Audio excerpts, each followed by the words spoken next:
changes because he looks like Tom Cruise. He becomes the man he never liked.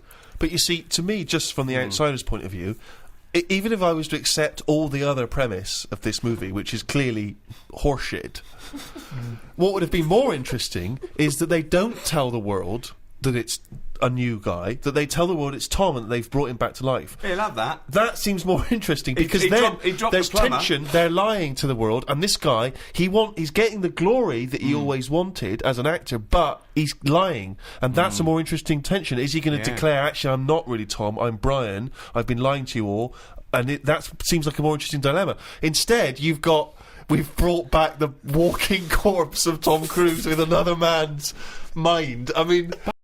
Yeah. No, but you do want to see that. I think a lot of people would just want to see it for that morbid factor of, my God. Yeah, but this is...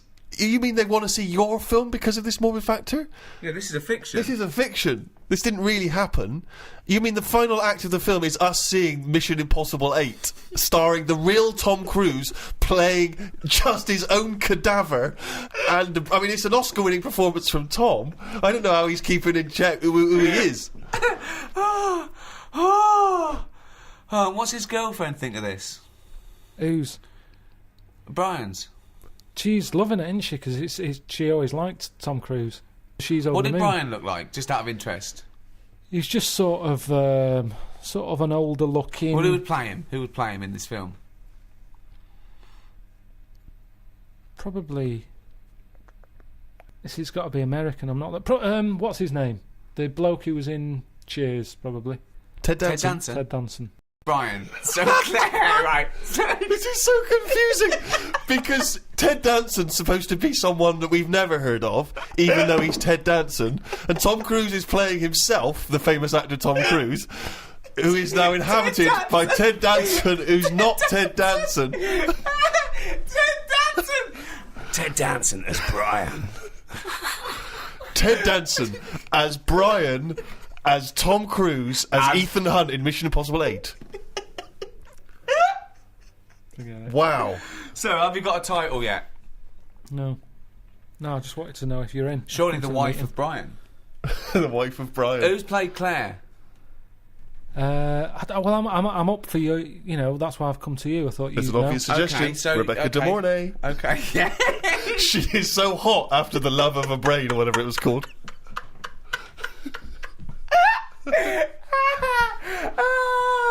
You wanna go where everybody knows your name? It's Brian. Well, that's about it for this special free guide to in aid of Red Nose Day, Comic Relief. If you have enjoyed this, or even if you haven't, please make Bonobos.com. That's Bonobos.com. Get 20% off on us. That's right, 20% off. In addition to the free shipping, in addition to the amazing your style game, thanks to How Did This Get Made. Go to Bonobos.com. Use the offer code HOW. That's HOW. That's how you get the 20% off. Do it. Look good. Feel good. Be good. Bonobos. Not a music video and not yet a movie. We saw Crossroads, so you know what that means. Now it's time for How Did This Get Made? We're gonna have a good time, celebrate some failure, not just be a hater. Cause you know you wonder, how did this get made? Let's wallow in the mediocrity of subpar art. Perhaps we'll find the answer to the question, how did this get made? Hello, people of Earth, and welcome to How Did This Get Made? I am your host, Paul Scheer, joined by my co-host, Jason Mantzoukas. How are you, Jason? Terrific, Paul! And June Diane, I'm sorry here. How do I pronounce this? Raphael. June Diane Raphael. How are you, Jane? June. I'm doing fine, thank you. Great. We are joined by a very special guest today. You know him from his podcast, which I've been on, and I actually listened to. Welcome Jeff Rubin here to the show. Hello. Hello, welcome Jeff. The podcast is also called the Jeff Rubin Show. So let's talk Crossroads 2002. Oof. We agreed that this is not the Ralph Macchio version. Oof. Like a one-word review for this movie is oof. I love bad movies, but I've never, I had to watch this last night, and I've never really just, watched one by myself before. Usually it's, kind of a Welcome to our nightmare. It was something. It was... This movie is really interesting because Are you sure about that? Yeah, I'm gonna go out. Is it interesting because this is the only movie where Zoe Saldana uses an umlaut over her name? Maybe. When I realized it was Zoe Saldana, I lost my fucking mind. Too. I was like, what? By the way, I actually liked her in this movie. I Thought did she was too. great. You know, As was Taryn Manning. Yeah.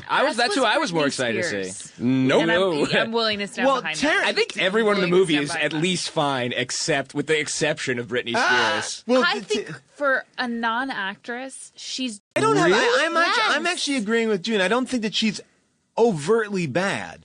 Right? I mean, I agree totally... that other people could be better, starring and carrying a motion. What major is it motion about her? picture, That she's but- flat? She was so flat and not in the breast area because they made Every 10 minutes, every she is in- opportunity yeah. she's in a bra, or every opportunity they could she's close to naked. Yeah, she was just very flat and very kind of one note, I thought. It's not entirely her fault. Like, it is a really boring character with Yes. there's nothing. She has no problem. She's a nerdy girl who's a virgin. She's a valedictorian. Valedictorian, yeah. It's like when Denise She's Richards gonna- was the nuclear physicist in that James Bond movie. Britney Spears is the Christmas valedictorian. Jones. Oh, by the way, here's an interesting fact about this movie. All right, so obviously this movie is about Britney Spears and her two childhood friends going on a road trip to enter a singing contest. Obviously. Well, and among other things. There's a lot. Oh, yeah, well, maybe I There's a should reveal couple this. of- They learned some lessons on the road. Yeah. Yeah. I should actually reveal this fact. Objectives. I'm going to reveal now later because I don't want to get too far ahead of ourselves. Okay. And just say that Shonda Rhimes of Scandal wrote this movie. Shonda Rhimes of Grey's Anatomy? Yeah. Shonda Rhimes of Private Practice? Yes. That Shonda Rhimes? Yes. Interesting. It's interesting because this movie is... Did Grey's Anatomy exist at that point? No. No, 2002. I no. looked this up. It did not. It did not. Okay. Grey's Anatomy, I think, is 2005, and this is 2002. Yes. Something like that. Got it. It's So somebody was like, you know what? We're going to do a hospital drama. Get me that girl that wrote Crossroads. Maybe it was more like write Crossroads, and we'll let you make a TV show. Yeah, you Yeah, can exactly. do whatever you want. But, I mean, it's darker than I imagined it to be. Like, in my mind... It gets into real Saturday Night Fever territory at the end. Yeah. And it's weird because I remember the ads for it, and like I had always assumed it was just like this bubblegum Britney Spears Yeah. movie, and it is so dark and not fun at I all. would also like the three friends, like the cover of the poster, like they're all arm in arm and they're like kind of laughing and joking, like 45 minutes to an hour Well, they into hate the movie. each other from. Excuse me, I just yawned in the middle of the podcast. They hate each other. Like, what's interesting is, like, or not interesting, but, like, it starts as them as little girls. They bury a time capsule. Declare they're going to be best friends forever. Forever. They bury the time capsule under maybe 4 inches of dirt. 4 inches. Like, they find that time, like, It's really a good, shitty as it was like Breaking Bad with Hope and Secrets and Dreams. A good rain would have revealed that time capsule. But they put it in a plastic bag. No, but I mean, like, it would have revealed it. Like, it would have revealed washed it. away the But dirt. I enough. thought you were just nervous at the water again. No, they got the plastic They- bag. The location of it was also somewhat ambiguous. They were like 10 paces from the tree, and they just Yeah. found it again. And they didn't count 10 paces. They just like put a shovel in and there it is. But then it cuts from these 3 little girls burying a time capsule to Britney Spears in her underwear, like dancing in her room like a fucking... Well, I was really upset about that opening because that was such a ripoff of Adventures in Babysitting. That's exactly what I thought, but it was like it was a sexier, weirder version of it. The Adventures in Babysitting opening is like when I saw that changed my life. I mean, I was like, there's nothing better than this opening. To rip that off and to do it so poorly was Oh, yeah, terrible. really terrible. The crazy thing about that scene too is that she's dancing around in her underwear. To and Madonna. Then to Madonna. It's morning time. Yeah, she's eating cereal. She's eating Yes. cereal and then she puts her pajama bottoms on. Yes. So we're to understand that she had taken them off to do the dance? Yep. Yes.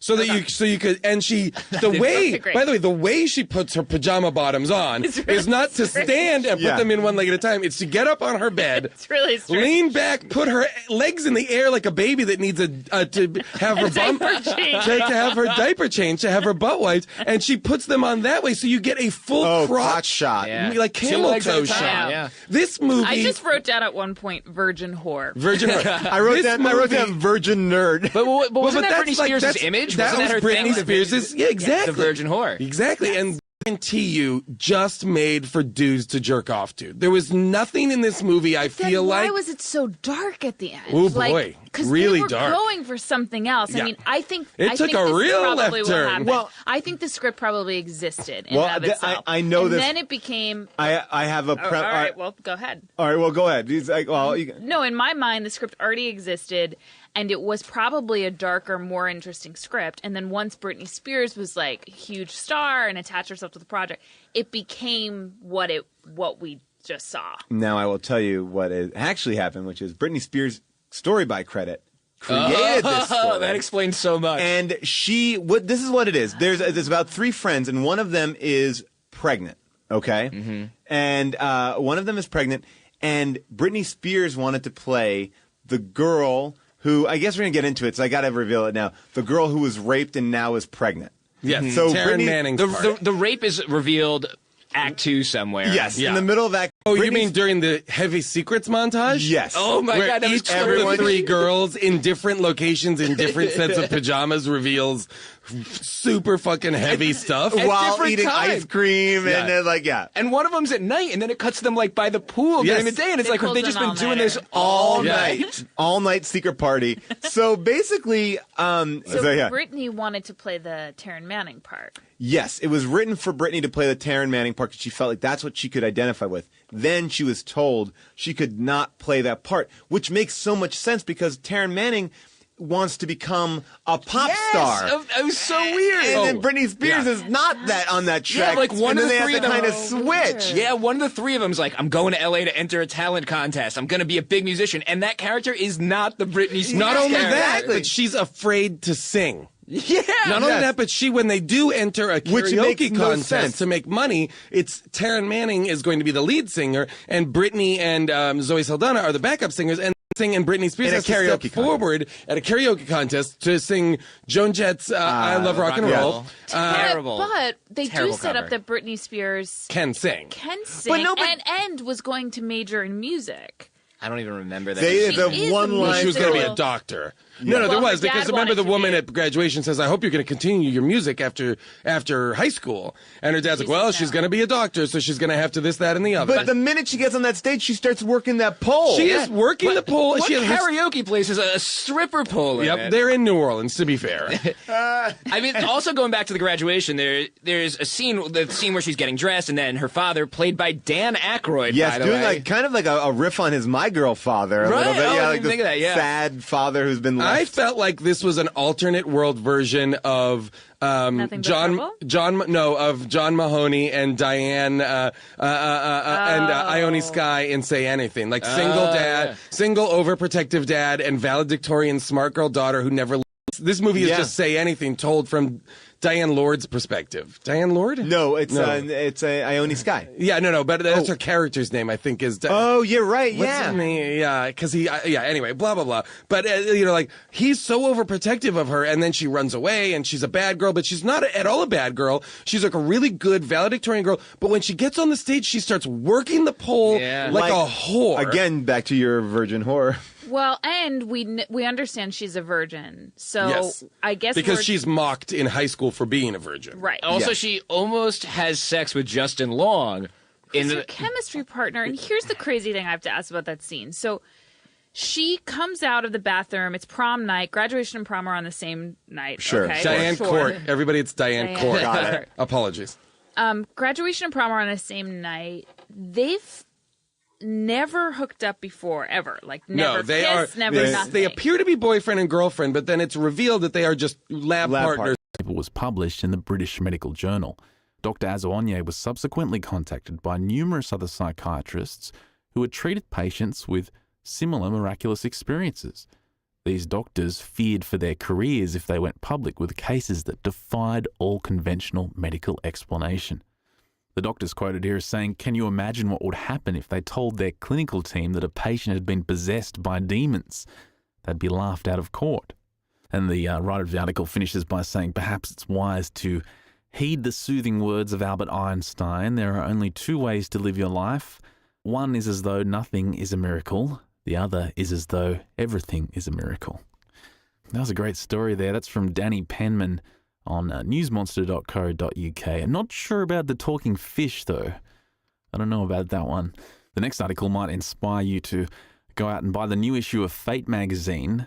This is by Jerome Clark, and it's on psychic Martians. He writes that the word contactee brings to mind those individuals from 1947 to the present. Contactees first came into prominence in the early 1950s when individuals from around the world, most notoriously in Southern California, reported that friendly space people were delivering messages to them via interplanetary telepathy or face-to-face encounter. Anyone who knows the history of 20th century occult culture knows the names of George Van Tassel, George Adamski, Howard Menger, and others who defined the contactee movement in its formative years. But what is less known is that before there was widespread speculation about visitors from other planets, there were communications, or at least purported communications, from extraterrestrials. In the 19th and 20th centuries, astronomers and biologists debated the possible existence of Martians. This controversy continued until around 1960, when growing scientific knowledge snuffed out any remaining hope for intelligent life on that cold and inhospitable world. All along, however, a number of individuals firmly insisted that the question was settled. They knew because they had communicated with them. Some went further, they had actually met them. Most such claims from the 1800s were associated with the spiritualist craze that swept the world in those years, and the contacts were effected through mediumship or astral travel. Among the 19th century American spiritualists who reported Martian visions were father and son William and Sherman Denton. The elder Denton, who lived from 1823 to 1883, a Boston-based geologist, believed he had been blessed with the gift of psychometry, which enabled him to discern the nature and history of objects he either held in his hand or, when that was impossible, focused his concentration upon. The younger Denton believed he had the same paranormal talent. In the latter 1860s, the Dentons looked to neighbouring planets Mars and Venus as landscapes for psychic exploration. Eventually, Sherman journeyed to Mars in his astral or spirit body. He found that it harboured a thriving population of human-like inhabitants with a technology based on aluminium. They soar above traffic on their individual. They seem particularly fond of air travel. As many as 30 people occupy some of the large flying conveyances. This may be the first printed reference to Martian flying machines, though Sherman did not assert that they were travelling to Earth. The most famous case of interaction with Martians concerned an amateur medium named Catherine Elise Mueller. She lived from 1861 to 1929 and was studied by the University of Geneva psychologist Theodore Flournoy. Flournoy recorded the episode in a classic work of anomalistic psychology published in English as From India to the Planet Mars in 1899. Assigned the pseudonym Helene Smith in the book, Mueller grew up in a mystically inclined family and herself had strange experiences. Eventually, as the principal figure in a spiritualist circle, she channeled messages first from prominent dead persons before graduating to more fully formed, dramatic visions of the Martian landscape. Mueller often found herself on the planet itself. Mars became so vivid to Mueller that, as Flournoy observed, she appeared in some sense each moment of her day, switching easily in various states of consciousness from earthbound consensus reality to her imaginative one on another world. In today's clinical language, she possessed a fantasy-prone personality. Mueller befriended Martians and even produced over time what purported to be a Martian language. In Flournoy's words, it was an infantile travesty of French. Writing in 1959, Nandor Fodor, a psychoanalyst interested in psychic phenomena, remarked, since Emanuel Swedenborg, at least a dozen well-known mediums have been involved with the planet Mars. One of them, the British clergyman and theosophist Charles Webster Leadbeater, reported visiting the planet in an astral state on several occasions. One of them, the British clergyman and theosophist Charles Webster Leadbeater, who lived from 1847 to 1934, reported visiting the planet in an astral state on several occasions. Leadbeater's Martian surface borrows generally from Professor Lowell's theories, with great canals built by previous colonists from the Earth's moon that support the dwindling civilized population lives along the equator, where the daily temperature averages 70 degrees Fahrenheit.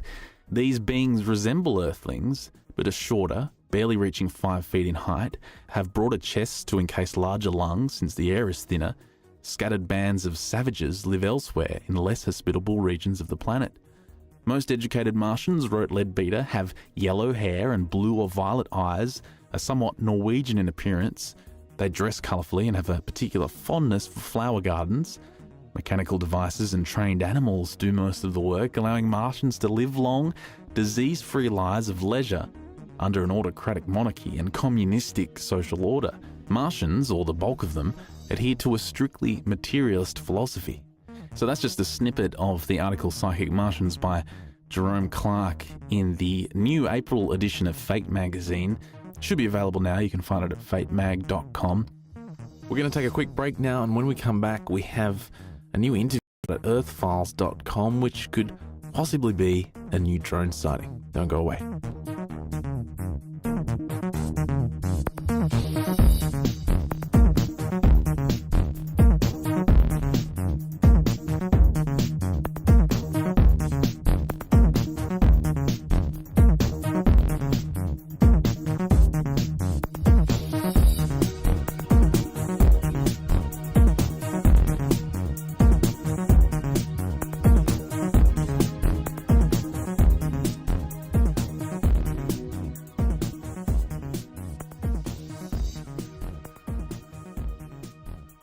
Moving on to earthfiles.com now, Linda Moulton Howe's website. She's got a new post entitled Wingless Dragonfly Sighting on March the 31st, 2008.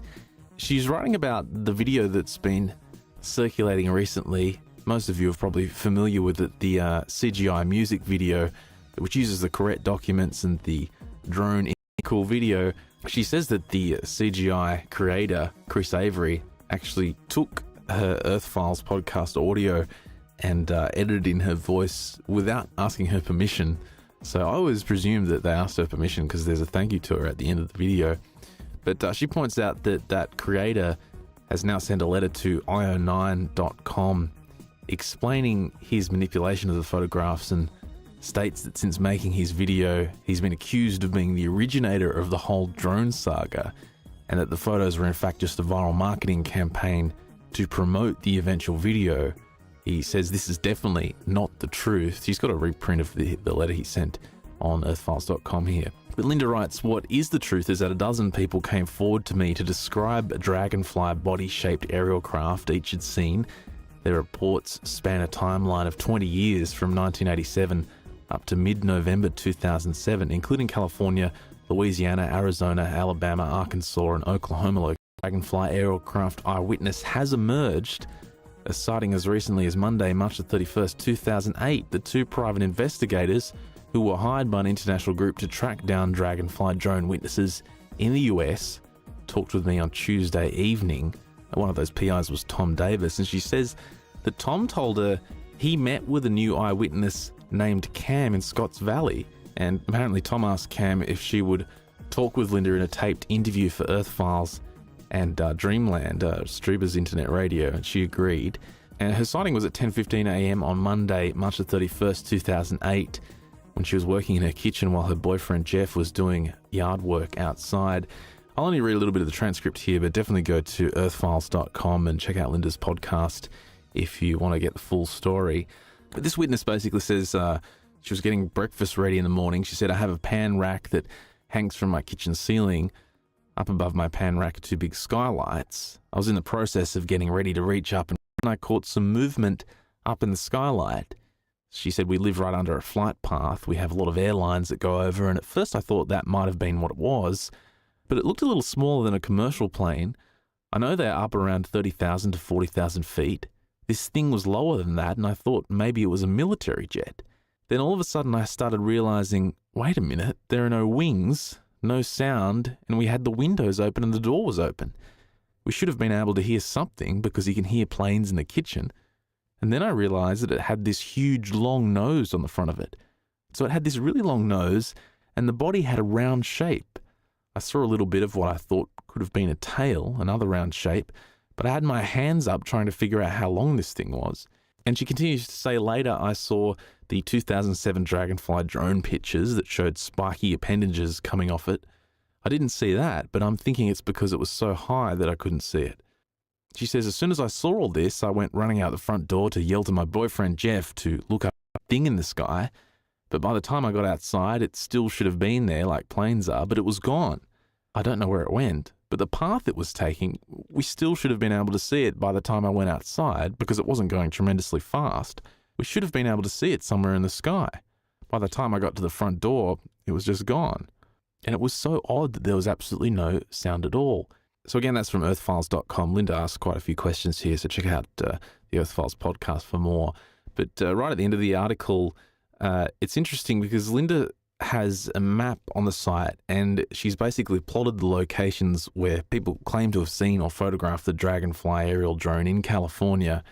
She says it's from Big Basin's Redwood State Park in Saratoga to Scotts Valley in Capitola, and then going east to the Yosemite National Park and the Sequoia National Park. She points out that directly to the east of the parks is the China Lake Naval Weapons Research Base, and she adds that further south near the Northridge Mall, a suburb of LA, last year saw a green glowing aerial object shaped like a horseshoe crab with a long tail. So if these things are flying around there, I wonder if the Navy is involved.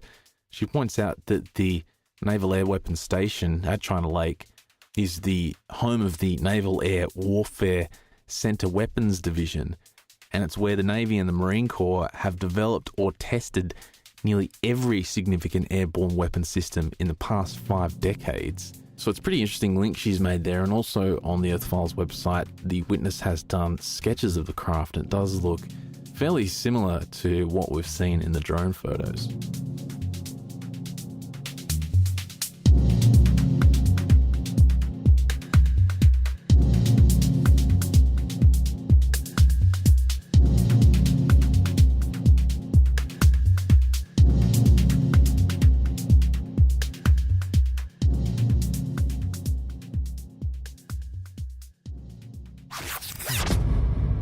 It's the Mysterious Universe Book of the Week.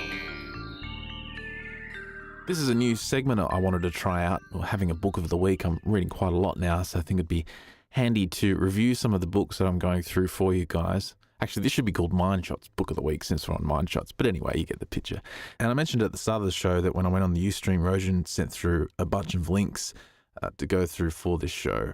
And there was a bit of synchronicity there because one of the links he sent through was a book I've been thinking about for a little while now. It's called Our Mysterious Spaceship Moon. It's by Don Wilson. It questions, is our nearest neighbor in space a huge alien spacecraft? And the reason I've been thinking about this is because last time I was traveling around Europe, I remember we were catching a late night train, like an overnight train. I think it was from Germany to the south of France. Anyway, we were running late for this train, but it was an overnighter, so I really wanted something to read. So I just ran into this tiny German bookstore and went straight to the UFOs and aliens section, and it turned out to be this book, Our Mysterious Spaceship Moon. So I read it overnight on the train trip and absolutely loved it. There's a whole bunch of crazy stuff in there, some really interesting research. I'm sure a lot of this info has been crushed by skeptics. The dwindling civilized population lives along the equator, where the daily temperature averages 70 degrees Fahrenheit.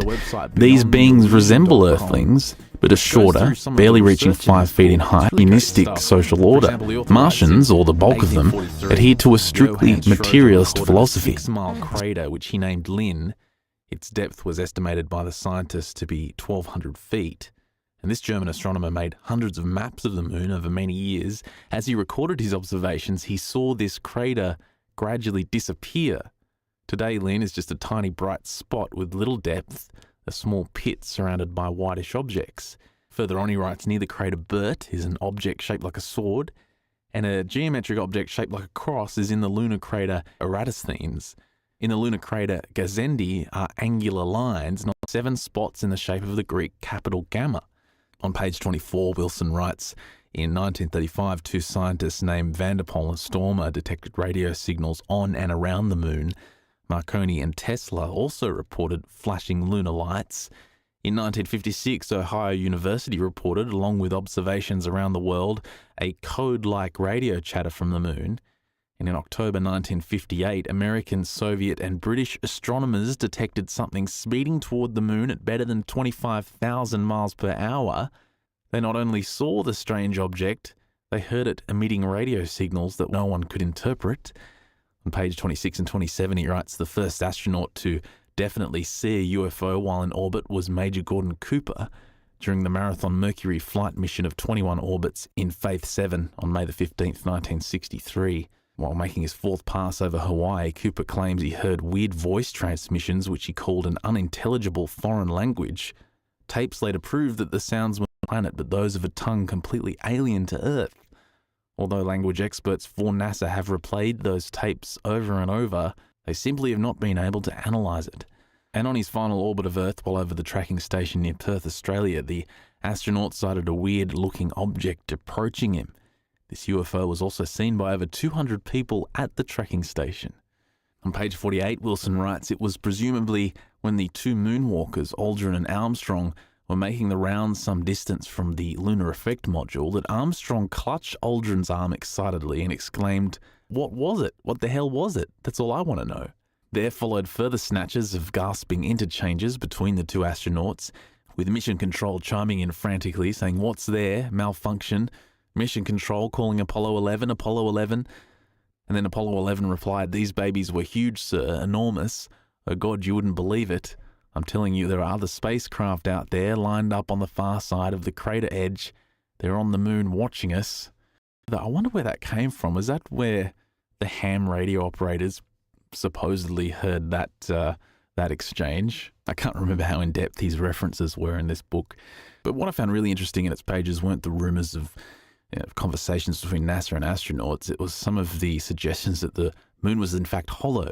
On page 66 and 67, he wrote that the strangest anomaly concerning the moon's craters is that despite their fantastic size, even the largest gaping holes are surprisingly shallow.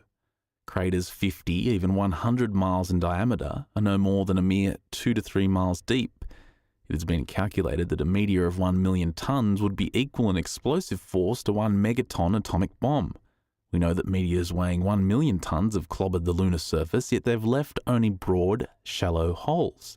Even conservative estimates by scientists indicate that meteors 10 miles or more in diameter should have penetrated the moon's surface to a depth of 4 or 5 times that diameter. Yet the deepest moon crater we know of but less than 4 miles deep. The conclusion that some scientists drew is that there is something extremely tough and strong under the shallow lunar surface, beneath the thin layers of rock and dirt covering this mysterious sphere that prevented deep holes. What could that tough, strong thing be? Further on page 72, he writes, in 1962, Dr. Gordon MacDonald, a leading scientist at NASA, published a report in the July issue of Astronautics. In it, he stated that, according to an analysis of the moon's motion, it appears that the moon is hollow. He said if the astronomical data are reduced, it is found that the data requires that the interior of the moon be less dense than the outer parts. Indeed, it would seem that the moon is more like a hollow than a homogeneous sphere. On page 79 and 80, he writes, now let us consider the chemical peculiarities of the lunar rock. Upon analysis, American scientists have found chromium, titanium, and zirconium in it. These are all metals with refractory, mechanically strong, and anti-corrosive properties, a resistance to heat, and the ability to stand up to means of aggression, and could be used on Earth for linings for electrical furnaces. If a material has to be devised to protect a giant artificial satellite from the unfavourable effects of temperature from cosmic radiation and meteorite bombardment, the experts would probably have it hit upon precisely these metals. On page 92, he says the oldest rocks found on planet Earth have been discovered